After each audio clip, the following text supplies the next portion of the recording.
5 berita terpopuler hari ini Senin 8 Desember 2025 di Bloomberg Techno/5. Yang pertama, Powell siap pangkas suku bunga The Fed pekan depan. Gubernur The Fed Jerome Powell diperkirakan melanjutkan pemangkasan suku bunga 0,25% lagi awal pekan depan, di tengah kekhawatiran terkait tingginya inflasi dan nada hawkish pejabat lainnya. Ketidaksepahaman terkait penurunan suku bunga ketiga di Desember telah terjadi sejak Oktober oleh 5 pejabat pemegang hak suara, kemudian diperparah dengan tak adanya data terkait kondisi ekonomi Amerika pasca shutdown. Namun pada 21 November, Gubernur The Fed New York John Williams yang dianggap sejalan dengan Powell mengatakan melihat ruang penurunan suku bunga dalam waktu dekat. Pasar memperkirakan peluang penurunan suku bunga lebih dari 90% pekan depan. Menurut survei Bloomberg, The Fed akan mengambil jeda sebelum 2 pemotongan suku bunga lagi pada 2026 yaitu Maret dan September. Ada juga harapan bahwa banjir data baru akan menyelesaikan ketegangan yang sedang berlangsung antara mandat The Fed untuk mengendalikan inflasi dan memaksimalkan lapangan kerja. Kedua umroh saat bencana, Gerindra copot Bupati Aceh Selatan. Partai Gerindra mencopot Bupati Aceh Selatan Mirwan MS dari posisi sebagai Ketua DPC Kabupaten Aceh Selatan usai Mirwan berkonfirmasi ibadah umroh di tengah penanganan dampak banjir bandang dan tanah longsor di wilayahnya. Berdasarkan sejumlah informasi, Mirwan tercatat pergi umroh bersama istrinya sejak Selasa 2 Desember 2025. Mirwan menyatakan umroh kali ini merupakan nazarnya sejak terpilih sebagai Bupati Aceh Selatan dan telah direncanakan sebelum banjir menimpa. Selain itu, ia mengklaim kepergiannya terjadi setelah kondisi dampak dari banjir pada 27 November lalu sudah mulai kondusif sehingga koordinasi penanganan bencana diserahkan pada bawahannya. Banjir bandang di Kabupaten Aceh Selatan telah menerpa 11 kecamatan, 5.940 orang yang terdampak, dan menurut BNPB tak ada korban jiwa maupun korban hilang di wilayah kabupaten tersebut.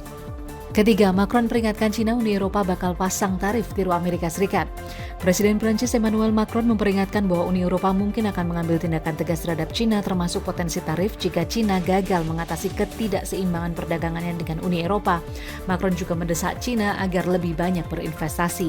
Menurut Kementerian Keuangan Prancis, defisit perdagangan barang Prancis dengan Cina mencapai 47 miliar euro atau sekitar 54,7 miliar dolar Amerika Serikat tahun lalu. Sementara itu, berdasarkan data yang dirilis Cina awal tahun ini, surplus perdagangan Cina dengan Uni Eropa melonjak hampir 143 miliar dolar Amerika Serikat pada paruh pertama 2025. Ketegangan antara Prancis dan Cina meningkat tahun lalu setelah Paris mendukung keputusan Uni Eropa yang memberlakukan tarif pada kendaraan listrik Cina. Kemudian dibalas Cina dengan mewajibkan persyaratan harga minimum pada koknak Prancis hingga memicu kekhawatiran di kalangan produsen daging babi dan susu bahwa mereka akan menjadi sasaran berikutnya. Keempat emiten Grup Bakri menang tender 80 bus listrik Transjakarta.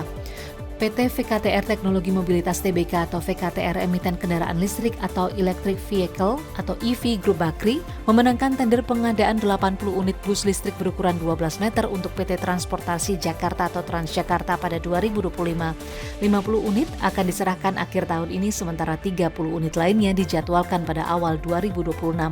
Tak hanya itu, VKTR juga dijadwalkan menyerahkan 5 unit dump truck listrik serta 5 unit kompakter listrik kepada pemerintah daerah Jakarta pada akhir 2025. Pihak VKTR menyebut terdapat target nasional pengembangan 10.000 BRT di Jakarta pada 2030 dan perusahaan mentargetkan memiliki 30% pasar atau sekitar 3.000 unit bus listrik dari total kebutuhan.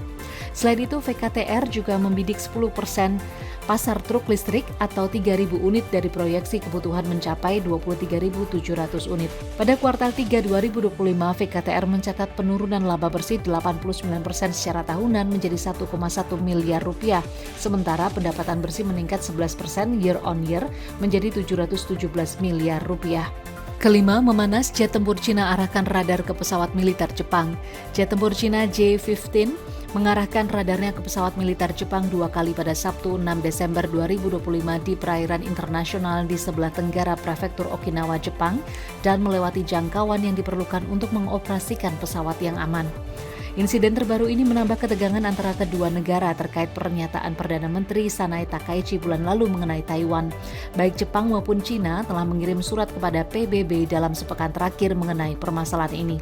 Awal November, Takaichi mengatakan serangan Cina terhadap Taiwan bisa berarti situasi mengancam kelangsungan hidup Jepang yang secara efektif menyiratkan bahwa Tokyo akan mengerahkan militernya bersama dengan negara lain dalam skenario tersebut.